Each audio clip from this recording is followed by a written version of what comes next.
नमस्कार साथियों, अब तक हमने कक्षा एनसीईआरटी की 9 से 12 की पुस्तक हिंदी व्याकरण में एवं रचना प्रबोध जो ऑथेंटिक पुस्तक है, इसके द्वारा अब तक हम शुद्ध और अशुद्ध शब्द की 4 क्लास देख चुके हैं।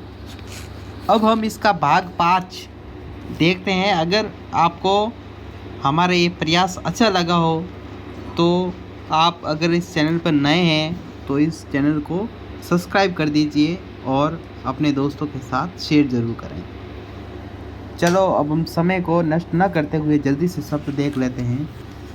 देखो कनिष्ठ, देखो इस तरफ अशुद्ध शब्द है और इस तरफ अशुद्ध शब्द है और आगे शुद्ध शब्द है।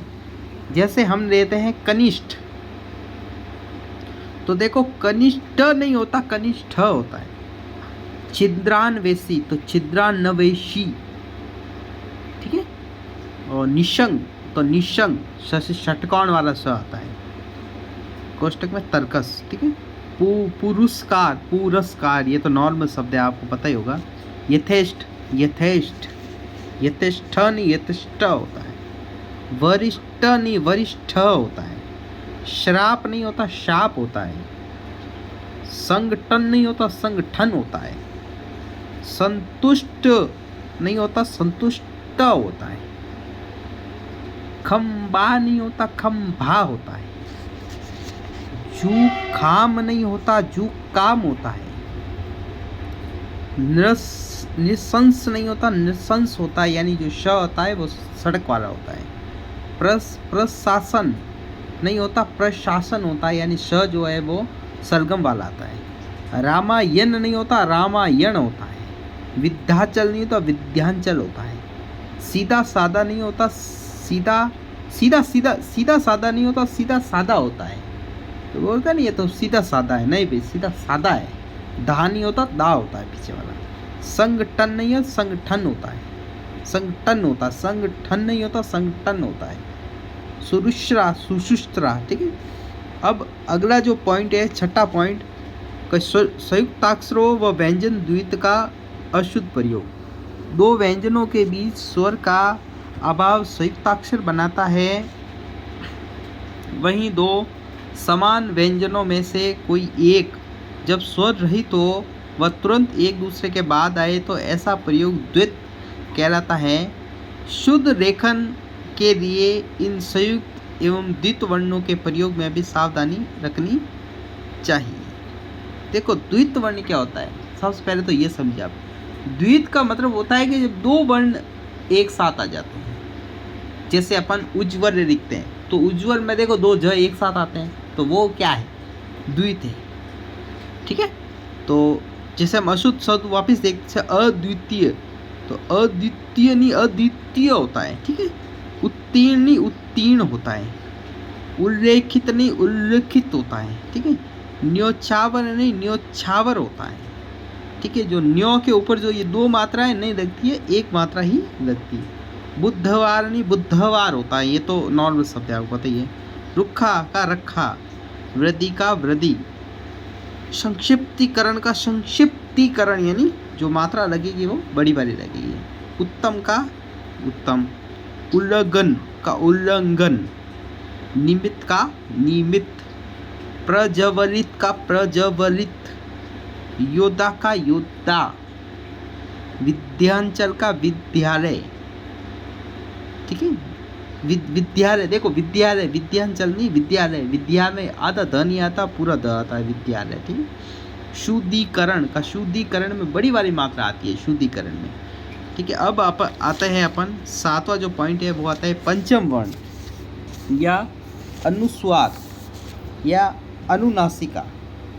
सबसे पहले तो देखो पंचम वर्ण क्या होते हैं। अब आप क से बोलेंगे तो सबसे लास्ट वाला वर्ण पंचम वर्ण, ठीक है। च की लाइन बोलेंगे तो लास्ट वाला वर्ण पंचम वर्ण, यानी कि पीछे वाला वर्ण, ठीक है। प का बोलेंगे तो पीछे वाला, ठीक है। ट का बोलेंगे तो पीछे वाला। इस प्रकार से जो पीछे वाले जो वर्ण होते हैं वो सारे पंचम वर्ण होते हैं, ठीक है।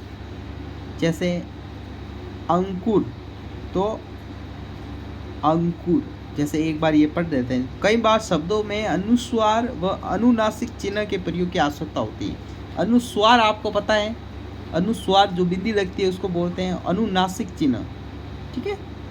इसमें से अनुस्वार के साथ अनुनासिक या अनुनासिक के स्थान पर अनुस्वार का प्रयोग त्रुटिपूर्ण होता है। यानी कभी कभी ऐसा होता है कि अनुनासिक के स्थान पर अनुस्वार का प्रयोग हो जाता है, अनुस्वार के स्थान पर अनुनासिक का प्रयोग हो जाता है, तो वो शब्द में त्रुटि हो जाती है, यानी गलती हो जाती है।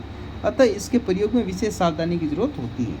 जैसे अंकुर, तो अंकुर में देखो ये चंद्र बिंदु नहीं आता है मित्रों, केवल बिंदी आती है, ठीक है। आंसू, तो आंसू के अंदर फिर वापिस अब देखो आंसू आए तो आंसू के अंदर वापिस चंद्र बिंदु आ गया। कांच, तो कांच के अंदर बिंदी केवल अपन अनुस्वार लगाते तो गलत है, और कांच में जो चंद्र बिंदु लगाते हैं, ठीक है, वो सही हो गया। अब से गांधी, तो गांधी नहीं होता, गांधी होता है। चांद, तो चांद में भी वो अनुस्वार आता है। जासी, जासी, ठीक है। अंधा, तो अंधा, अंधा के अंदर अगर आप चंद्र बिंदु लगाओगे तो अंधा गलत हो जाएगा, अनुस्वार सही होगा उसमें। तो ऊंचा, ऊंचा में भी चंद्र बिंदु लगेगा, ठीक है। कुआं, कुआं में आ के ऊपर जो है चंद्र बिंदु लगेगा।